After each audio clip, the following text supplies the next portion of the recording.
I am a 25-year-old female. This story happened when I was 12 years old. The story I'm about to tell you might not be scary to most, but for me and my parents, it was. I remember it was a Saturday night, around 9 or 10 p.m. during the summertime. I owned one dog at the time. His name was Benny. My parents decided that night that they felt like going for a walk around the block, walking Benny, and asked me if I would like to join them. I said no because I wanted to play PWI on my PC, which is Perfect World International, if you didn't know. My parents were okay with leaving me alone since the walk wouldn't take longer than 30 minutes tops. As my parents would get dressed to leave the house, I logged into PWI and looked around in the Guild and Global chat to see if anyone was on. For some reason, no one was. So I decided to just join my parents. I get dressed, I put Benny on his leash, and we all leave.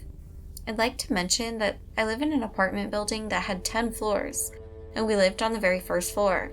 Not sure how to explain, but you have the basement of the building, and then the first row of apartments.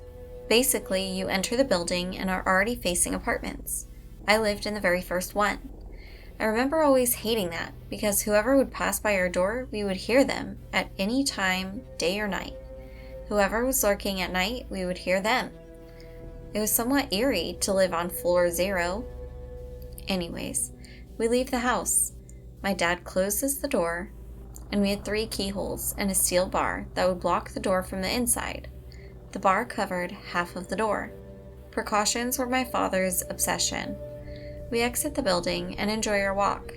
After 5 minutes, we realize the wind has changed from warm summer wind to incoming storm wind.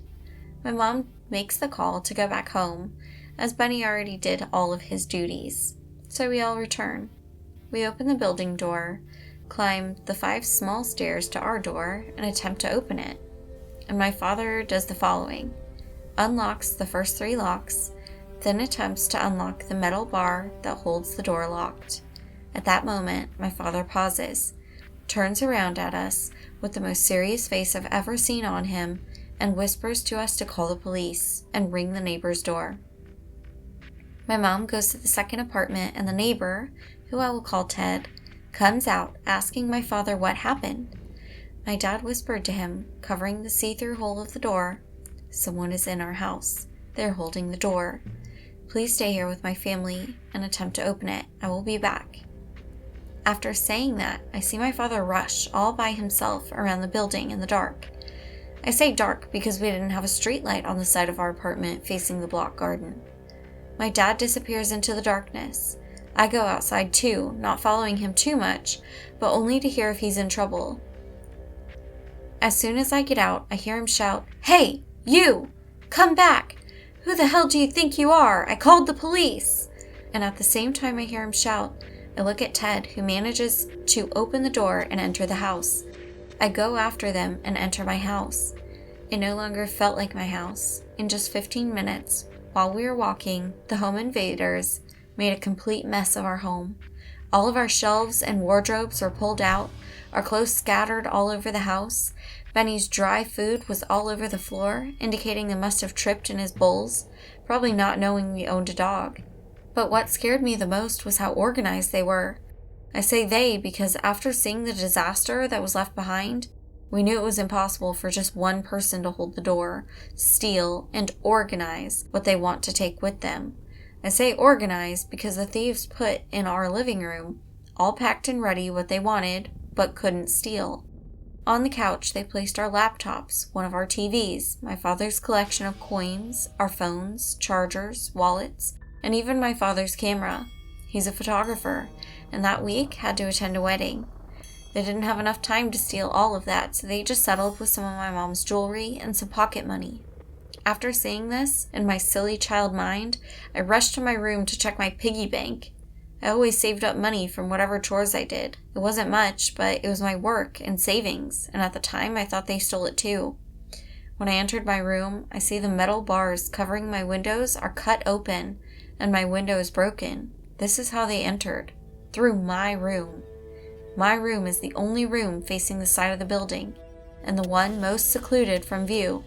Needless to say, I never felt safe in my room, which I had to live in for the next 10 years of my life until I moved in with my fiancé. The police arrived, and they start throwing white dust. I have no idea what it's called. They threw it all over our house to find fingerprints. They take pictures, take our statements, analyze my room and window. They were unable to catch the home invaders, but were able to tell us that the invasion was not the only one in our neighborhood. During that month, another 4 houses were broken into, one of them being the home of a cop, not related with the cops at our home. They told us that the invaders analyzed their victims, learned their schedule, even knew where the children's rooms were, as they seemed to be entering the houses through the children's windows. They did not expect us to be back that soon and panicked, hence the reason one of them was holding the door with his body so the others could flee. The person after which my dad was shouting was probably the one holding the door and escaping last through my broken window. I don't know what could have happened if I didn't change my mind and give up on raiding for gears and PWI. I probably would have come face to face with these invaders. I'm happy I didn't, and hope to God I never ever meet them.